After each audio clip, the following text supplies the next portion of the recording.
বেশি হেরফের হয়েছে তা না, দু একটা জায়গায় ইয়ে বেড়েছে। ওয়ান অফ দ্য রিজন বাড়ার একটা কারণ হচ্ছে যে এখন কেউ ভয় পাচ্ছে না। আগে তো আওয়ামী লীগের এগেনস্টে কেউ কেসই দিতে পারতেন না। আওয়ামী লীগের এক মেম্বার বা একজন ইউপি চেয়ারম্যান উনি রেপ করলে ওর এগেনস্টে কেস হয়েছে, আমার তো মনে পড়ে। তো ঠিক তেমনি এই এই গভর্নমেন্টের সময় সবাই নির্বিঘ্নে তাদের কেসগুলো ফাইল করতে পারছেন, এবং আমরা মনে করি যে পিস এন্ড স্ট্যাবিলিটি ছিল। আর ইকোনমি যদি আপনি ওয়ার্ল্ড ব্যাংক আর আইএমএফ এর রিপোর্ট গুলো পড়েন না, তাহলেই দেখবেন যে ইকোনমি কোথায়। আমরা ইকোনমি, এই যে কোভিড উত্তর যে বাংলাদেশের ইকোনমি এবং হাসিনা যে চুরি চামারির যে ইকোনমি রেখে গেছিলেন, সেই জায়গা থেকে আমরা উত্তর করছি। ফলে ওয়ার্ল্ড ব্যাংক এবার বলছে আপনি এই যে অর্থ বছর শুরু হলো জুলাই মাস থেকে, সেই জুলাই মাস থেকে আগামী বছরের জুনের মধ্যে সে বলতেছে যে আমাদের পোভার্টি রেট কমে আর 2% মতো কমবে। সেটা আবার ওই আগে তো 20%-এর নিচেই ছিল, 20%-এর উপরে উঠেছিল, এটা আবার 20%-এর নিচে নেমে 19%-এ আসবে। আর আপনি এক্সপোর্টের ফিগার দেখেন, গত বছর পুরো একটা বছর এক্সপোর্ট প্রায় 9% বেড়েছে। আপনি রিজার্ভের ফিগার দেখেন, রিজার্ভ ইজ মানে ওয়ার্ল্ড ব্যাংক এই আইএমএফ যেটা বলছে সেটা রেটে 26-27 বিলিয়ন, মানে আমরা 5 মাসের আমার ইম্পোর্টের কস্ট আমার আছে। তারপরে অন্যান্য যেগুলো আপনি সবচেয়ে যেটা ভয় হচ্ছিল, সবাই এই ভয়টা ছিল যে আমি যদি মার্কেট বেস ডলার আর টাকার এক্সচেঞ্জ রেট করি, টাকা না ক্র্যাশ করে। পাকিস্তানে এরকম হয়েছে, তাদের পাকিস্তান রুপি যেটা ছিল ধরেন 150-এর মতো, সেটা 250-300 চলে গিয়েছিল ডলারের এগেনস্টে। আমাদের এখানে আমরা টাকা ওকে মার্কেট বেস করেছি এবং দেখেন আমাদের আরো টাকা শক্তিশালী হয়েছে, টাকা কমে নাই। তাহলে কি it's a sign, it's a reflection যে আমাদের ইকোনমি আরো বেটার এবং ঘুরে দাঁড়িয়েছে। এবং in the mean time Hasina যেগুলো টাকা যে সমস্ত ঋণ রেখে গিয়েছিল কাতার গ্যাসের কাছে বা শেভরনের কাছে বা মেট লাইফের কাছে, যাদেরকে অনেক কোম্পানিকে তাদের প্রফিট রিপ্যাট্রিয়েট করতে দিন, আপনি ইনভেস্টমেন্ট করলেন এখানে, অথচ আপনি প্রফিট আপনার হোম কান্ট্রিতে আপনি পাঠাতে পারছেন না। আমরা সবগুলোর ঋণ আমরা শোধ করেছি, মোর দেন $4 বিলিয়ন। তা আপনি যে, আমরা তো এটা দেখা কোয়াইট এভিডেন্ট যে আমাদের ইকোনমি কোথায় যাচ্ছে। আচ্ছা, আমি কয়েকটা বিষয় শুধু আপনার একটু দৃষ্টি আকর্ষণ করি। সেইটার ক্ষেত্রে আপনি প্রথমে মামলা মোকদ্দমার কথা বলেছেন। মামলা মোকদ্দমার ক্ষেত্রে আপনি এটা ঠিকই বলেছেন, আওয়ামী লীগের আমলে অনেকে ভয়ে মামলা দিতে যায় নাই, কিন্তু মামলার সংখ্যা এবং ঘটনার সংখ্যা যদি আমরা পরস্পর দুটি বছরের তুলনা করি, তাহলে কিন্তু আমরা দেখবো আওয়ামী লীগের আমলে আমরাই বলেছি যে অনেকগুলি ভুয়া মামলা দেওয়া হয়েছিল পলিটিক্যাল কারণে, পলিটিক্যাল রিজনে। বিএনপি জামায়াতের অন্যান্য সদস্যদের বিরুদ্ধে শত শত লক্ষ লক্ষ হাজার হাজার মামলা দেওয়া হয়েছিল, সেই মামলাগুলি এখন না থাকার কথা। তাহলে মামলার সংখ্যা যে এবার বাড়তেছে সেটা একটা অ্যালার্মিং। আপনি বলতেছেন যে ওয়ার্ল্ড ব্যাংক এবং আইএমএফ এর রিপোর্টের কথা, ওয়ার্ল্ড ব্যাংক এবং আইএমএফ রিপোর্টের আপনি যে জায়গাগুলি শুনিয়েছেন সেই জায়গাগুলি ছাড়াও আরও অনেকগুলি জায়গা থেকে এগুলি আসলে ব্যাখ্যা করা যায়। খোদ বিনিয়োগ বোর্ডের নির্বাহী চেয়ারম্যান জনাব আশিককেও বারবার বলছেন যে বিনিয়োগ যে বাড়ছে না সেটা পলিটিক্যাল ইনস্টেবিলিটি, এবং এই গভর্নমেন্ট যেহেতু কালকেই একটা স্ট্যাটিস্টিক্স দিয়েছেন যে এই বছর প্রথম 6 মাসে আপনার বিনিয়োগ বেড়েছে 61%। আপনি বিডার ইয়েতে যান, ওদের প্রথম 6 মাসের এই বিনিয়োগ বাড়াটা একটা স্ট্যাটিস্টিক্যাল জার্গন। এইটা নিয়ে আমি আপনার সাথে পরে কথা বলবো। আপনি স্ট্যাটিস্টিক্যাল লোক, আপনি দেখেন এক্সপোর্টের যে ফিগার আপনি বাড়ার কথা আপনি বলেছেন। রিজার্ভের কথা যদি আমি একটা বলি, যে রিজার্ভ আপনি বলছেন আওয়ামী লীগের এত লুটপাটতন্ত্রের এগেনস্টেও আওয়ামী লীগ আসলে $20 বিলিয়ন রিজার্ভ রেখে গিয়েছিল, সেটার থেকে এটা বেড়েছে $6 বিলিয়ন। আপনি যদি পাশাপাশি দেখেন যে আপনি আসলে আপনার ঋণ কতটা বাড়ছে সেইটা আসলে প্র্যাকটিক্যাল কিনা। টাকার দামের ব্যাপারে আপনি বলছেন, টাকার দামের ব্যাপারে আমি যেটা মার্কেট বেসড হওয়ার জন্য যেটা ক্রাশ করে নাই, তার জন্য পূর্ববর্তী সরকারগুলিরই আপনার কৃতিত্ব দিতে হবে, কারণ এই সরকার অনেক বেশি কিছু করছে কিনা আমি এটার আমার টাকা মার্কেট বেস এই গভর্নমেন্ট করেছে। আর আপনি টাকা মার্কেট বেস করছে এই গভর্নমেন্ট, কিন্তু আমরা যেই কথাটা আওয়ামী লীগ সরকারকে একিউজ করতেছিলাম যে ওরা শত কোটি লক্ষ কোটি টাকা পাচার করতেছে, তো ওরা যখন পাচারটা করতেছে না, এই সরকার যখন আসে, তখন এটা অটোমেটিকলি একটা স্টেবল জায়গায় এটা দাঁড়ানোর কথা না। আপনার এটা শুধুমাত্র তো হয় না, এটার জন্য আপনার ব্যাংকিং সেক্টরে রিফর্ম আনতে হয়, আপনাকে ইনফ্লেশনটাকে আপনাকে চেক দিতে হয়, এবং এটা ম্যাক্রো ইকোনমিক স্ট্যাবিলিটি রাখতে হয়। এটা ছাড়া আপনার এটা অনেক সময় এটা ব্যাকফায়ার করে, এবং অনেকে ভয় পায় যে যদি আপনি মার্কেট বেস করেন, আপনার টাকা এমন ভ্যালু এত ডিটোরিয়েট করে, পুরো দেখা গেল যে আপনার টাকা এখন 121 টাকা আছে, দেখা গেল 250 টাকা হয়েছে। 250 যদি হয় সে, হ্যাঁ। তো এই জায়গাটা আমরা আর হচ্ছে, আর আওয়ামী লীগ যে রিজার্ভ সেটা তো একটা জাস্ট একটা ম্যানিপুলেশন। সে আপনার $4-5 বিলিয়ন সে কাউকে দিতেই দেয় নাই। বাংলাদেশে যারা বছর, আপনি মেট লাইফে জিজ্ঞেস করেন, যেটা আলিকো ছিল, তারা আপনার 4 বছর ধরে প্রফিটই রিপ্যাট্রিয়েট করতে পারে নাই। বাংলাদেশের কোনো এয়ারলাইন্স তার প্রফিট রিপ্যাট্রিয়েট করতে পারে নাই। শেভরনের সে $250 মিলিয়ন সে প্রফিট রিপ্যাট্রিয়েট করতে দেয়নি। কাতার গ্যাসের সে টাকা দেয়নি $400 মিলিয়ন মতো। তো এইগুলো তো আমাদেরকে পে করতে হয়েছে, ঠিক না? আমরা এগুলো পে করার পরে আমাদের, এবং আদানির $900 মিলিয়ন মতো রেখে গেছে। আমরা almost every Penney we have মানে পেইড। ঠিক আছে, আপনি একটু যদি আইসিটির মানে আইনাত কারণের জায়গা থেকে আমি একটু বলি যে আপনি ইন্টারন্যাশনাল ক্রাইম ট্রাইব্যুনালের ওই জায়গা থেকে বা আইন শৃঙ্খলা রক্ষার জায়গা থেকে আপনি এটা একটা বলতেছিলেন যে আইসিটি থেকে আর কোনো ওয়ারেন্ট ইস্যু হবে কিনা সামরিক বাহিনীর সদস্যদের এগেনস্টে, সেটাতে আপনি এটা বলতেছিলেন যে আর হবে না। এখন আমাদের একজন সার্ভিং বিচারক উনি আমাকে এখন মেসেজ পাঠাচ্ছেন যে এটা বলার এখতিয়ার সরকারের আছে কিনা বা আপনার আছে কিনা। 2, উনি বলতেছেন জামিন দিলে বিচারকদের বিরুদ্ধে শাস্তিমূলক ব্যবস্থা নেওয়া হচ্ছে, যেটা অবশ্য আপনি আগে বলেছেন যেটা আইন মন্ত্রণালয়কে এটা বলা, এটা সরকার করতে পারে কিনা। 3, আরেকজন দর্শক আমাদেরকে এইটা বলতে বলছেন, সবগুলো আপনাকে একসাথেই বলে দিই যে ডক্টর মোহাম্মদ ইউনূস নিউ ইয়র্কে যে ইন্টারভিউ দিয়েছিলেন সেখানে সাংবাদিক মেহেদী হাসানের বক্তব্য সংশোধন করে উনি বলেছিলেন যে ফেব্রুয়ারিতে না, পরবর্তী সরকার না আসা পর্যন্ত তিনি ক্ষমতায় আছেন। কেউ কেউ মনে করছে যে এইটা কোনো কিছুর একটা ব্যাখ্যা কিনা, আপনি কি একটু বলবেন কিনা? প্রথমে আইসিটি আপনি আমার স্টেটমেন্টটা যদি পড়ে দেখেন, আমি যেটা মানে যেহেতু ওই সময় খুব রিউমার আর স্পেকুলেশন হচ্ছিল, আমি কিন্তু ওদের বরাত দিয়ে বলেছি, আমি নিজে বলি নাই। আপনি পুরো স্টেটমেন্টটা পড়েন। এই স্টেটমেন্টে আমি আইসিটি যে অফিস, চিফ প্রসিকিউটর অফিসের সাথে কথা বলে ওদের বরাত দিয়ে কথা বলছি, আমার কথা না, এটা ওদের বরাতের কথা। আপনি আবার একটু দেখেন আমার স্টেটমেন্টটা। জি, আপনি বলতেছেন, আপনাকে যেটা উদ্ধৃত করা হয়েছে সেটা অনেকটা এরকম: এই মুহূর্তে সশস্ত্র বাহিনীর আর কোনো কর্মকর্তার বিরুদ্ধে গ্রেপ্তারি পরোয়ানা জারির কোনো পরিকল্পনা নেই। তার মানে হচ্ছে যে এটাই তো আপনার বক্তব্য না? এটার পরের সেন্টেন্সেই দেখেন যে আমি ওই যে কোট আনকোটটা দেখেন, আমি ওদের বরাত দিয়ে, আমরা আইসিটির প্রধান প্রসিকিউটরের দপ্তর থেকে জানতে পেরেছি যে এই মুহূর্তে সশস্ত্র বাহিনী আর কোনো কর্মকর্তার বিরুদ্ধে না। ঠিক আছে, আপনি বলেন তাহলে আমি আমার প্রশ্নটা একটু করব যে হ্যাঁ, আপনি তাদেরকে কোট করতেছেন সশস্ত্র বাহিনীর কর্মকর্তাদের বিরুদ্ধে। আমার প্রশ্ন যে এইটা কিন্তু বাংলাদেশ আইন কানুন থাকলে কিন্তু এটা আইসিটির প্রসিকিউটরের দপ্তর এটা বলতে পারে না আসলে। এখন আইসিটির প্রধান প্রসিকিউটর জিজ্ঞেস করে সে অস্বীকার করবে। Trust you me. আমি তাজুল ইসলাম সাহেবকে যদি জানতে চাই, তাজুল ইসলাম সাহেব তো জানে না এরপরে আর কোনজন এটার মধ্যে আসবে। এটা তো একটা অনগোয়িং প্রসেস, এটা আগামী 50 বছর ধরে থাকবে এই প্রসেস। উনি কেমনে বলবে না? এটা মূলত বলা হচ্ছে আপাতত, ঠিক আছে? যে এটা ওই দিন যে স্পেকুলেশন হচ্ছিল, যেই আপনি যদি পুরো ফেসবুক গুলো দেখেন বা আপনি দেখেন, ওইটার জন্য আমরা জানাচ্ছি, ওই দিনের জন্য, এটা ওই দিনের জন্য, রাইট? মানে এই মুহূর্তে মানে আপনি এই মুহূর্তে কথা আমরা জানাচ্ছি। হ্যাঁ, আপাতত তারা এতজনকে দিয়েছেন, এখন ওরা ভাবছেন যে আগামীকাল আবার হবে বা অনেক ধরনের স্পেকুলেশন। আর আপনি জানেন তো ফেসবুকে কি ভয়ানক রকমের মানে বট বাহিনী আছে এইগুলোকে নিয়ে স্পেকুলেট করে। তো সেই জন্য আমরা ওই অফিসের সাথে কথা বলেছি, বলার পরে সেই স্টেটমেন্টটা দেওয়া, এমন কিছু না।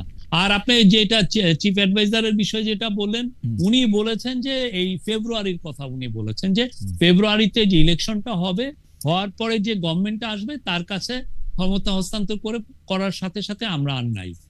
এটা এমন না যে আবার পরবর্তীতে কোনো এগুলো না, জাস্ট এটা ফেব্রুয়ারি জেনারেল ইলেকশনের সাথে সাথে যে গভর্নমেন্ট টেক ওভার করবে তার কাছেই তো আমরা আমাদের ক্ষমতা, এই ইন্টারিম গভর্নমেন্ট তার ক্ষমতা হস্তান্তর করবে, করে there no more.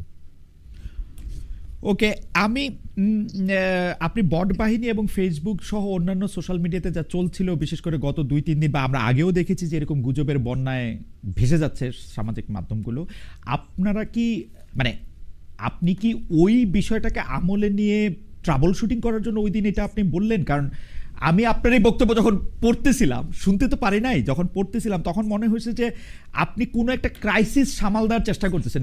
Was there any crisis on that point of time? না, একটা জিনিস তো বাংলাদেশে এগুলো হলে যেটা হয় যে প্রচুর ধরনের অপতথ্য ইয়েতে আসে, অনলাইনে আসে। তো সেটা অপতথ্যকে আমাদেরকে কমব্যাট করা, তো এটা আমাদের একটা রোল। সে কাজটাই আমরা করেছি, যে অপতথ্য ছিল ফেসবুকে সেটাকেই আমরা কমব্যাট করেছি। মানে মোটামুটি ভাবে অপতথ্যটার এগেনস্টে যাতে সরকারের অবস্থানটা সামনে আসে বা সত্য অবস্থানটা সামনে আসে, সেই জন্য আপনি এটা বলছেন। আচ্ছা, সত্যি সত্যি কি সরকার প্রধান এবং সেনা প্রধানের মধ্যে একটা টেনশন আছে? মানে কেউ কেউ এটা দেখতেছেন যে, আমি আমি আমি যদি খুব স্পেসিফিকলি বলি যে 30 জন সামরিক কর্মকর্তার বিরুদ্ধে আইসিটির যে অভিযোগটা 1 বছর পরে যেটা আসলো, সেইটা আসলে সরকার এবং সেনার বাহিনীর মধ্যে ডক্টর ইউনূস এবং জেনারেল ওয়াকারের মধ্যে একটা টানাপোড়েনের ইঙ্গিত দেয়। বিষয়টা কি আসলে সেরকম কিছু?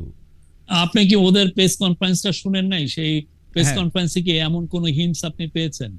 কথা যেটা হয়েছে সেটা হচ্ছে যে, আমরা যেটা প্র্যাকটিক্যাল লাইফে যেটা দেখছি ডে টু ডে, আমরা এই ধরনের কোন মানে টানাপোড়েন আমি অন্তত দেখি নাই। যেটা আমরা দেখছি সেটা হচ্ছে যে, এই যে এই টানাপোড়েনের এই গল্পগুলো বলে অনেকে অনলাইনে কিছু ভিউ জোগাড় করেন। আপনি যদি কিছু অনলাইনে দেখবেন যে প্রো আওয়ামী লীগ যারা বলবো যে তথাকথিত সিনিয়র সাংবাদিক বা আর কিছু কিছু আছেন যারা প্রতিদিনই পারলে কু করান, প্রতিদিনই পারলে তারা আর্মির মধ্যে টেনশন আনেন। এগুলো তো আসলে খুবই, এবং এটা ওরা যেটা হচ্ছে যে বাংলাদেশে যে এখন ফ্রিডম অফ স্পিচ এবং ফ্রিডম অফ প্রেসটা আছে, সেটাকে ওনারা যথেচ্ছা ব্যবহার করছেন, অ্যাবিউজ করছেন। এটা কোনো দেশ এটা অ্যালাউ করে না। না, মনে করেন যারা প্রতিদিন কু করতে চাচ্ছেন বা প্রতিদিন কু করাচ্ছেন, বা মানে তারা তো সবাই আসলে এন্টি আওয়ামী লীগের না, বরং বড় একটা অংশ, সরি প্রো আওয়ামী লীগের না, তারা বড় একটা অংশই এন্টি আওয়ামী লীগের। তারা এই সরকারকে ওন করেন, তারা এই সরকারকে মানে আওয়ামী লীগের বিরুদ্ধে বিপ্লবে বিশাল ভূমিকা রেখেছেন। তো তাদের ইয়েটাকে তো যারা ভোক্তা আছেন, দর্শক আছেন, তারা খুব উড়িয়েও দিতে পারেন না। মানে কিছু কি ঘটতেছে? আমি বলছি মোস্ট অফ দেম, আমি আচ্ছা। বলেছি মোস্ট অফ দেম আর এই আওয়ামী বট বাহিনীর মেম্বার অনেকে প্রচুর। আমরা তো এদের, আপনি যদি আছে সিরিয়াসলি যদি আপনি ইউটিউব সার্চ দেন, দেখবেন এক একজনের এই সংক্রান্ত বোধহয় 10-15টা ভিডিও আপনি পাবেন এক একজনের। আনফরচুনেট, মানে এটা মানে কু হচ্ছে এই সবচেয়ে কু হচ্ছে, বা সামরিক বাহিনীর মধ্যে একটা বড় গন্ডগোল হচ্ছে, সেইটা কিন্তু যারা আওয়ামী লীগের বিরোধী বড় ইনফ্লুয়েন্সার আছেন তারাই করতেছেন শফিক ভাই, বা তারা অনেকে। আপনি আমার মনে হয় শুধুমাত্র 1-2 জনের কথা বলছেন, কিন্তু তারা তো বড় পুরো ইনফ্লুয়েন্সার। ছোট ছোট মানে যারা করতেছে তাদের কথা আমি হয়তো আপনার অনেক, আমি মোস্ট অফ দেম আমি ওইটা বলেছি, আপনি দেখেন। আচ্ছা, মোস্ট অফ দেম, আচ্ছা, আপনি তাদের সংখ্যার মধ্যে আপনি বলতেছেন। ওকে, আমি আরেকটা প্রসঙ্গে আসি, সেটা হচ্ছে যে এই আওয়ামী লীগ নেতা, সাবেক এমপি, সাবেক মন্ত্রী জনাব সাবের হোসেন চৌধুরীর সাথে ঢাকার পশ্চিম মানে 3 কূটনীতিক, মানে ঢাকায় অবস্থানরত 3 বিদেশি রাষ্ট্রের রাষ্ট্রদূতরা বৈঠক করেছেন, এবং সেই বৈঠক একটা বিশেষ উদ্দেশ্য নেওয়া হইতেছে এরকম বলা হচ্ছে। আপনার কাছ থেকে একটু আমরা শুনি, যে মানে অনেকে বলছে যে এর মাধ্যমে একটা ভালো আওয়ামী লীগ তৈরি করে আওয়ামী লীগের একটা প্রত্যাবর্তনের রাস্তা সুগম করা হচ্ছে। আপনি কিভাবে দেখতেছেন এটা? না, আমার এই বিষয়ে জানা নাই। ওনারা যেটা আমাদের ফরেন অ্যাডভাইজার বলেছেন, আমি সেখানেই আছি, যে ওনারা ওনাদের মতো তার সাথে দেখা করেছেন। এই একটা প্রাইভেট সিটিজেন, তার সাথে তারা দেখা করতেই পারেন। আচ্ছা, এইটাকে আপনি প্রাইভেট সিটিজেনের সাথে দেখা করার চেয়ে বেশি আপনি বলতে চান না? হ্যাঁ। আচ্ছা শফিক না না, এটা এমন কিছু তো না। আচ্ছা শফিক এমন ভাই, কিছু না। আর আওয়ামী লীগ, জি বলেন। শফিক ভাই, মানে আমার ধারণা আপনিও বারবার আপনার ফেসবুক পোস্ট সহ অন্যান্য কিছু যেহেতু আমি অনেক লক্ষ্য করি, যে আপনি তো আসলে হয় সাংবাদিকতায় ফিরবেন অথবা সাংবাদিকতার শিক্ষকতায় ফিরবেন। মানে আমি জানি না মানে কোনটা আপনি করবেন, বা দুইটাই আপনি করবেন কিনা। সেইখানে যদি আপনাকে ক্লাসরুমে এই প্রশ্ন করা হয়, আমি আপনাকে ক্লাসরুমের প্রশ্ন করি, যে কেন সাবের হোসেন চৌধুরীর বিরুদ্ধে মামলাটার জামিন খুব দ্রুত হয়েছে, কেন অন্য মন্ত্রীদের বিরুদ্ধে হয় নাই, কেন একজন ব্যবসায়ী নেতাকে এখন জেলে থাকতে হচ্ছে, আরেকজন ব্যবসায়ী নেতা বাইরে থাকছেন, মানে এই ব্যাপারগুলো আসলে কিভাবে ঠিক করা হয়েছে, বা এটা কারা ঠিক করছে আসলে? এটা তো কোর্ট বলবে, এটা আমি কেমনে বলবো? এটা কোর্টের ইখতিয়ার, কোর্ট বলবে এটা। এই মামলাগুলির ব্যাপারে কি ক্যাবিনেটে আলোচনা হয়, বা সরকার প্রধান আপনাদেরকে কিছু ব্রিফ করেন, যে বা আমরা কিছু জানতে পারি আমি এখানে পিক এন্ড চুজ, এই পিক এন্ড চুজটা কেন হচ্ছে? আমি একটা ক্যাবিনেট মিটিং ছাড়া আমি সবগুলো ক্যাবিনেট মিটিং এ ছিলাম, হুম। এই ধরনের কোনো আলোচনা আমি ক্যাবিনেটে শুনি নাই। আচ্ছা, কেউ কোর্টের যেগুলো এখতিয়ার সেগুলো নিয়ে ক্যাবিনেটে আলাপ হয়নি। একটা কথা এখন বারবার হচ্ছে যে উপদেষ্টাদের সেফ এক্সিট, যে কথাটা আমরা একটু তুলেছিলাম, এইটা সাবেক উপদেষ্টা জনাব নাহিদ ইসলামও বলেছেন। এমনকি মাহফুজ আলমের উপর আক্রমণের ক্ষেত্রে তাকে আসলে আক্রমণের মুখে ঠেলে দেওয়া হয়েছে, এই অভিযোগও করা হয়েছিল। আপনি আপনার ফেসবুক পোস্টে বলছিলেন যে কারা যেন আপনাকে গণসূত্র বলতেছে, এবং আপনার প্রায়, আমি যদ্দূর বুঝি যদ্দূর চিনি, আপনাকে প্রায় আপনার অনিচ্ছা সত্ত্বে আপনার নিজের বাসা ছেড়ে একটা সরকারি বাসায় যেতে হয়েছে। তো এইটাকে আপনি আসলে কিভাবে দেখেন? মানে মানে এই যে সেফ এক্সিট বা এইটার কথা হচ্ছে, এটাকে আপনি আসলে কিভাবে ডিল করবেন বাকিটা সময় বা এটা বর্তমান এখানে সময়ে? এই যে আমি মনে করি এটা ফ্রিডম অফ প্রেসের একটা অ্যাবিউজ। হুম। মানে যেগুলো আপনি আপনি যদি ধরেন যে আমাদের কোন অ্যাডভাইজারের এগেইনস্টে যদি আপনার কোনো অভিযোগ না না, থাকে, এটা তো প্রেস সেগুলো নিয়ে করতেছে না লেখেন। শফিক ভাই, এটা তো কি- প্রেস করতেছে না, এটা তো জনাব নাহিদ ইসলামকে উদ্ধৃত করতেছে প্রেস, এটা তো সার্জিস আলমকে না না, উদ্ধৃত করতেছে প্রেস। আমি জানি না নাহিদ ইসলাম কি পরিপ্রেক্ষিতে এটা বলেছেন, বাট আমি যেটা জানি যে আমাদের যারা অ্যাডভাইজার আছেন তারা খুব বাংলাদেশে প্রাউড বাংলাদেশি, তারা বাংলাদেশে থাকবেন এবং বাংলাদেশে তারা বাংলাদেশকে যাতে একটা বাংলাদেশ যাতে ওয়ার্ল্ডের জাতিপুঞ্জের মধ্যে একটা সম্মানজনক জায়গায় পৌঁছান, সেই জন্য তারা তাদের সারা জীবনটাই সেই জন্য কাজ করবেন। তারা খুব প্যাট্রিয়টিক পিপল এবং তারা খুব তাদের আমি বলবো যে তারা গত 15 মাসে মানে যথেষ্ট চেষ্টা করছেন দেশটাকে একটা রাইট কোর্সে আনার জন্য। এই- দে আর গুড পিপল, তাহলে নো এই যে- ডাউট অ্যাবাউট ইট। এই যে জামাতের নেতা জনাব তাহের, বিএনপির একজন মানে চেয়ারপারসনের সাথে উনি হয়তো কাজ করছেন কোনো সময়, উনি স্পেসিফিক 8 জন উপদেষ্টার কথা বলেছেন। জামায়াতের নেতা বলে জনাব তাহের বলেছেন তাদের কাছে কণ্ঠস্বর রেকর্ড করা আছে। এনসিপি নেতারা বলছেন যে ফাঁস করে দেওয়া হবে, কোন কোন উপদেষ্টা কিভাবে কিভাবে কি করে সেটা দেখে দেওয়া হবে। মানে এত মানে এখন করছেন না কেন? তারা কালকেই করুন, আজকেই করেন না কেন? জি আজকেই করুন, আমরা শুনি কি বললেন। আমি তো মনে করি আমাদের যারা অ্যাডভাইজার আছেন তারা দে ডিড এক্সাম্পলারি জব, এটা আপনাদের মানতেই হবে। গিভেন দা মানে আমরা যে একটা ভঙ্গুর ব্যবস্থা পেয়েছি, একটা ভয়ানক একটা অবস্থায় এই গভর্নমেন্ট টেক ওভার করেছে, সেই জায়গায় they did a fantastic job. আপনি আজকে হয়তো তাদের মূল্যায়ন করছেন না, বাট আমি বলবো যে history will be kind to them. না, আমার কাছে মনে হয় যে আমরা অবশ্যই তাদেরকে কিন্তু উপদেষ্টা পরিষদ ক্ষমতা আসার পরে এইটা একদম বলা হয়েছিল যে সকল উপদেষ্টা তার সম্পদের হিসাব দিবেন। আমরা বিভিন্ন উপদেষ্টাদের কাছে জানতে চেয়েছি, তারা বলেছেন তাদের কেউ কেউ এটা দিয়েছেন, এটা মন্ত্রী পরিষদে আটকে আছে। আপনি এই সম্পর্কে কিছু জানেন যে উপদেষ্টারা তাদের সম্পদের হিসাবটা আসলে দিবেন কিনা, দিয়েছেন কিনা, দিতে চান কিনা, নাকি এটা? আমার মনে হয় দিয়েছেন, আমার এটা দেখতে হবে, বাট আমার মনে হয় ওনারা দিয়েছেন। এটা কি প্রকাশ করা হবে? প্রধান উপদেষ্টার কাছে দিয়েছেন সবাই? মানে বলা হয়েছিল যে প্রধান উপদেষ্টা এটা প্রকাশ করবে। আমার মনে হয় আমি এটা দেখবো, আমি এটা জেনে আপনাকে বলতে পারবো। আচ্ছা, নেক্সট টাইম যদি খুব দ্রুত আপনি আমাকে আবার ডাকেন। না নিশ্চয়ই, আপনার সঙ্গে আমার নানা কারণে আবার দেখা হতো। তাহলে আপনি বলতেছেন যে উপদেষ্টা পরিষদে যারা কাজ করতেছেন উপদেষ্টাদের মধ্যে কারো বিরুদ্ধে ওই রকম কোনো অভিযোগ যদি থাকে তাহলে এটা এখনই সামনে আনা উচিত, এই 8 জন 3 জন কণ্ঠস্বরে সেগুলি না বলাই ভালো। না, এটা অনেকে এগুলো বলে একটু মার্কেট পেতে চান আর কি। আমরা তো মনে করি দে আর ডুইং ফ্যান্টাস্টিক জব। বাংলাদেশের উপদেষ্টা, আমাদের উপদেষ্টারা। আচ্ছা, একটা তো আছে যে মানে আমি বললাম যে কিছু উপদেষ্টা দায়িত্ব পালনে অনীহা দেখাচ্ছেন, কারো অভিযোগ কিছু উপদেষ্টা আখের গুছিয়েছেন, এরকম অভিযোগ। জামাতের গুরুত্বপূর্ণ নেতার কথা বললাম যে তিনি জনাব তাহের, অন্তর্বর্তীকালীন সরকার কোন ষড়যন্ত্রে লিপ্ত সেটা তাদের কাছে নাম কণ্ঠ রেকর্ড আছে। বিএনপি থেকে আর বিএনপি তো ছাত্র নেতৃত্ব থাকা আসা উপদেষ্টাদের বিষয়ে কয়েক মাস ধরেই অভিযোগ করেছে তাদের নিরপেক্ষতা নিয়ে। নিরাপত্তা উপদেষ্টা পদেও তারা দাবি করেছিল। এই এই এই এই সময়ে মানে আপনাদের কাছ থেকে যেহেতু বা আপনার কাছ থেকে আমি এটা জানতে চাই যে মাননীয় প্রেস সচিবের কাছ থেকে যে আপনারা কোনো একটা স্টেটমেন্ট বা মানে এরকম কিছু ইস্যু করবেন কিনা যে আসলে এই জায়গাগুলিতে কি করা উচিত, বা এরকম কোনো বাস্তব ভিত্তি আছে কিনা কোনো কিছুর?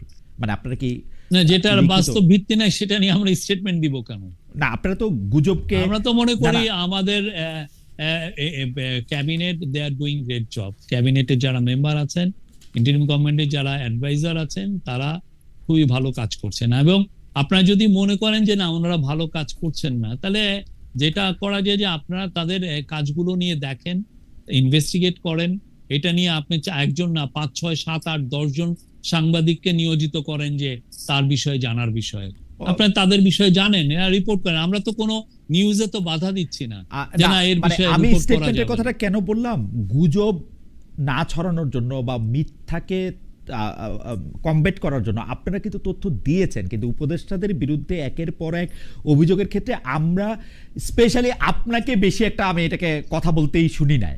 আপনি যদিও অন্যান্য বিষয় নিয়ে কথা বলেন, কিন্তু এইটা নিয়ে প্রেসকে মানে আপনি অ্যাড্রেস না করতেছেন এটা নিয়ে আসলে বেশি এগুলো বললে হয় কি, এটা আরো কেউ কেউ এটাকে আরো বলা হয় যে তাকে আরো আমরা প্রমোট করছি, এই টাইপের একটা চেনে আমরা এটাকে সিরিয়াসলি নিচ্ছি না, সেই জন্য আমরা এই বিষয়ে কোনো স্টেটমেন্ট দেওয়ার কোনো পক্ষপাতী নেই। পরবর্তী প্রসঙ্গে যাওয়ার আগে আমরা আপনাকে উদ্ধৃত করে দর্শকদের কাছ থেকে একটা মতামত জানতে চেয়েছিলাম যে আগামী 50 বছরেও আওয়ামী লীগের ফেরার সুযোগ দেখা যাচ্ছে না। এই এক সাক্ষাৎকারে প্রধান উপদেষ্টা প্রেস সচিব জনাব মোহাম্মদ শফিকুল আলম কথা বলেছিলেন। প্রিয় দর্শক, এই কথা সঠিক বলে মনে করেন কিনা? খুবই ইন্টারেস্টিং। শতকরা 50% দর্শক এটাকে সঠিক মনে করেন, শতকরা 50% দর্শক এটাকে সঠিক না মনে করেন। 23,000 দর্শক এখানে ভোট দিয়েছেন, মানে একদমই 50-50। ইন্টারেস্টিং। এইটা খুবই মানে আমাদের মানে আমার মনে পড়ে না মানে এই জরিপের ক্ষেত্রে একদম এরকম কাটা 50-50 হয়েছে কিনা, এটা আমার আর কখনো মনে হয় না। আমি জানি না, মানে এটা একটু ইন্টারেস্টিং। আচ্ছা, জুলাই ঘোষণাপত্র বা জুলাই সনদ, যেটাকে জুলাই ঘোষণাপত্র বলা হচ্ছে, সেইটা নিয়ে একটু আপনার কাছে জানতে চাইবো যে প্রধান উপদেষ্টা যখন জাতির সামনে জুলাই ঘোষণাপত্র তুলে ধরেন, সে সময় আমরা বিএনপিকে মানে ঘোষণাপত্রের জায়গাটা তুলে ধরছেন যখন, তখন বিএনপিকে সবচেয়ে বেশি সন্তুষ্ট দেখছি, আপনাদের পাশে দেখছি।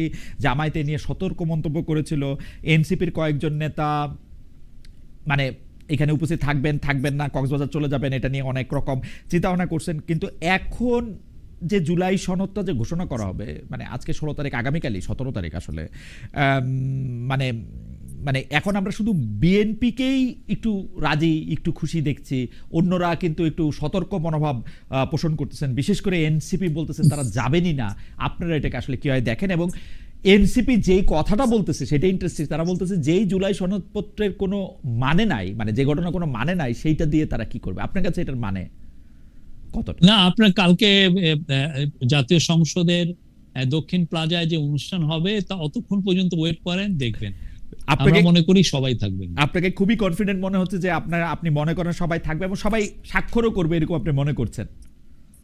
আপনি কালকে পর্যন্ত ওয়েট করেন, দেখেন। আপনাকে এই প্রশ্নে আপনাকে মানে খুবই আমরা মনে হচ্ছে যে আপনি জানেন আমাদের থেকে বেশি। আমরা চাইবো যে এটা একটা ইতিবাচক কিয়েই হোক, কিন্তু সবাই থাকবে বা কালকে পর্যন্ত ওয়েট করলে এটা বোঝা যাবে। আমি যদি আপনাকে আরেকটু ছোট করে জানতে চাই যে এই কিছু ব্যাপারে যে মারাত্মক অনৈক্য ছিল, যে এখন করা হবে নাকি পরবর্তী সরকার এসে করবে, এগুলি কি সব ঠিকঠাক হয়েছে? মানে এগুলির ব্যাপারে কি আমরা খুব বেশি অনৈক্য আসলে দেখি নাই।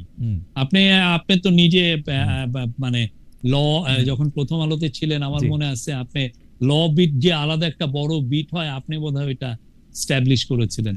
তো আমরা দেখেছি যে এই প্রথম থেকেই আমাদের যারা পলিটিক্যাল পার্টির যারা লিডার, তারা যথেষ্ট সৌহার্দ্যপূর্ণ পরিবেশে ওভার দ্য লাস্ট 1 ইয়ার তারা এই কাজগুলো করেছেন। তারা ডিবেট করেছেন, তারা ডায়ালগে ছিলেন কনসেনসাস কমিশনের সাথে। ফলে একটা পর্যায়ে এসে দেখেন কেউ কোনো বয়কট করেন নাই, কেউ বলেন না আমি তোমার সাথে কথা বলবো না। আগে যেটা আমরা দেখতাম যে সংসদ অচল হয়ে থাকতো, এ আসতেন না ও থাকতেন, এক ধরনের এইরকম কিছু না। সবাই মিলে একটা কালেকটিভ এফার্ট ছিল যে এই প্রসেসটাকে সাকসেসফুল করার, এবং সেটা আমরা গতকাল পর্যন্ত দেখেছি। আজকেও আমরা এই বিষয়ে কনফিডেন্ট, এবং কালকে আপনারা দেখবেন যে এটা আরো দৃশ্যমান হবে। এই অনৈক্য, এটা দেখেন পলিটিক্যাল পার্টি থাকলে কিছু কিছু বিষয় অনৈক্য আসবেই, এটাই স্বাভাবিক, এটাই ডেমোক্রেসির বিউটি। আপনি যেটাকে যেভাবে ইন্টারপ্রেট করছেন আরেকটা পার্টি সেভাবে ইন্টারপ্রেট করছে না, তো ফলে অনৈক্যটা যখন আশাটা খুব যে অমূলক এমন কিছু না, কিন্তু দেখতে হবে যে আপনি কতটা সৌহার্দ্যপূর্ণ পরিবেশে এই ডিবেটটা হচ্ছে। আমরা মনে করি যে ডিবেটটা হয়েছে এটা এক্সাম্পলারি ছিল, এবং এটা বাংলাদেশের নেক্সট জেনারেশন, বাংলাদেশের যারা পলিটিক্সে আসবেন তাদেরকে যুগ যুগ ধরে এটা ইন্সপায়ার করবে। আপনি এই যে জুলাই ঘোষণাপত্র বা যে যে বিষয়গুলিতে রাজনৈতিক ঐক্যমত্য কমিশন যে যে বিষয়গুলি নিয়ে কথা বলেছেন বা যে বিষয়গুলি তুলেছেন এবং যে আলোচনাগুলি করেছেন, সেই আলোচনাগুলিকে ভবিষ্যতের রাজনীতিতে আপনি দেখতে পাচ্ছেন যে এটা একটা বড় ভূমিকা রাখবে? মানে অবশ্যই এটা একটা খুবই কোয়ালিটেটিভ চেঞ্জ, মিনিংলেস এটা খুবই খাওয়া একটা, দাওয়া ওরকম কিছু না এটা খুবই কোয়ালিটেটিভ। আমি তো মনে করি এটার উপরে মিনিমাম আপনি 10, 15, 20টা বই পাবেন, সবাই যে যার পার্সপেক্টিভে যারা ডিবেট করেছেন সেগুলো। আর আমরা তো পুরো, অনেকের কাছে পুরো ভিডিও গুলোই আছে, আমরা প্রত্যেকটা সেশন আমরা লাইভ ব্রডকাস্ট করেছি। আর আপনি যদি কিছু না হয়, আপনি দেখেন আমরা 54 বছর ধরে আর্টিকেল 70 নিয়েই আমরা কোনো ঐক্যমতে আসতে পারিনি। আছে না আর্টিকেল 70-র কারণে আমাদের সংসদ কোনোদিন আসলে এফেক্টিভ কোনো সংসদ হয়নি, যেটা হয়েছে সবাই জি হুজুরের সংসদ হয়ে গিয়েছিল। সেই জায়গায় দেখেন কি ব্রিলিয়ান্ট একটা ডিসকাশন হয়েছে এবং একটা সবাই একটা ঐক্যমতে এসেছেন আর্টিকেল 70 এর বিষয়ে। আমিও সেই আলোচনা শুনতেছিলাম এবং আলোচনা শুনে অর্থবিল কাকে বলে সেইটা আবার বেশ কিছু লোক বুঝতে পারছে বলে এটা আমার ভালো লাগছে, কারণ রাজনীতিবিদরা প্রথম তর্ক শুরু করছিলেন অর্থবিলদের, মানে অর্থবিল ছাড়া বাকি সব বিলই আলোচনা করা যাবে। এখন অর্থবিল যে সব বিলই যে অর্থবিল, হাওয়েভার আমি একটু সেই আলোচনাগুলি শুনেছি, সেই আলোচনাগুলি আসলেই বাংলাদেশের রাজনীতিতে বা রাজনৈতিক ইতিহাস পর্যালোচনা একটা বড় ভূমিকা রাখবে। কিন্তু বাংলাদেশের রাজনৈতিক ইতিহাস পর্যালোচনায় যারা আরেকটা বড় ভূমিকা রাখে তাদের মানে অংশগ্রহণে একটা বড় কথা আমরা ধারাবাহিকভাবে শুনতেই পাই, সেটা হচ্ছে ডিজিএফআই। এখন হিস্ট্রিকভাবে ডিজিএফআইটা থাকার কথা হচ্ছে সরকার প্রধানের, মানে সরকার প্রধানকে ডিজিএফআই রিপোর্ট করার কথা, কারণ ডিজিএফআই যেহেতু সেনা প্রধানকেও আসলে নজরে রাখেন, উনি তো সেনা প্রধানের আন্ডারে থাকার কথা না, কিন্তু ডিজিএফআই সকল কাজের দায় বর্তাচ্ছে হচ্ছে সেনাবাহিনীর উপর, বা কল্পিত কাজের দায়ও অনেক সময়। এটা কিরকম? এমনকি আমি উপদেষ্টাদের কাছেও জানতে চেয়েছিলাম যে আপনারা যে এই কাজটি সরকারের ভিতরে সরকারের কথা বলছেন, ক্ষমতার কেন্দ্র বলছেন, সেটি কেন? যারা আসিফ মোহাম্মদ সজীব ভুঁইয়া কিন্তু আমাদেরকে স্পষ্ট বলেছেন, আমার যদ্দূর মনে পড়ে আরও একজন উপদেষ্টা, এই মুহূর্তে নাম মনে পড়ছে না, তিনি বলছেন যে আসলে কাগজে কলমে যা আছে ব্যাপারটা তা সবসময় নাও হতে পারে। আপনার কাছে কি মনে হয়, ডিজিএফআই কি ডক্টর মোহাম্মদ ইউনূসের কথা শুনছেন, মানে উনার অধীনে বা উনার কর্তৃত্বে আছেন নাকি? আমি তো মনে করি এটা সম্পূর্ণ ওনার অধীনে আছেন। আমি তো এর ব্যর্থ হয়েছে আমি এরকম তো আর দেখি নাই।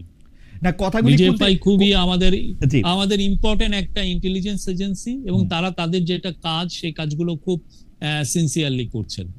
কথাগুলি কোত্থেকে আসে? কথাগুলি আসে হচ্ছে যে আয়না ঘরে ডক্টর মোহাম্মদ ইউনূসকে যাওয়ার আগে সেটা ডিজিএফআই কর্তৃক আসলে সেটাকে ঝাড়মুছ বা অন্য পরিবর্তন করা হয়েছে। কথাগুলি আসে হচ্ছে যে উপদেষ্টাদেরকেও আসলে এক ধরনের চাপে রাখা হয়েছে, প্রধান উপদেষ্টাকে চাপে রাখা হয়েছে সেনাপ্রধান কর্তৃক, যাতে তারা বেশি না করতে পারে। এই ব্যাপারগুলি মানে বারবারই না, এটা আসলে যেটা হয় কি, ডিজিএফআই নিয়ে আমাদের দেশে খুব মুখরোচক গল্প চলে। হ্যাঁ, এই জানেন ডিজিএফআই এটা করেছে ওইটা করেছে। আমি আমার সময় দেখেছি অনেক সাংবাদিক মানে ডিজিএফআই তাকে ডাক দিয়েছে সেটা নিয়ে খুব বলতেন, এবং একটা ভয়ের একটা ইয়ে। অবশ্যই ডিজিএফআই এর আগের যে কাজগুলো ছিল সেগুলো তো অনেকগুলো স্ক্রুটিনাইজ মানে হচ্ছে, বাট আমরা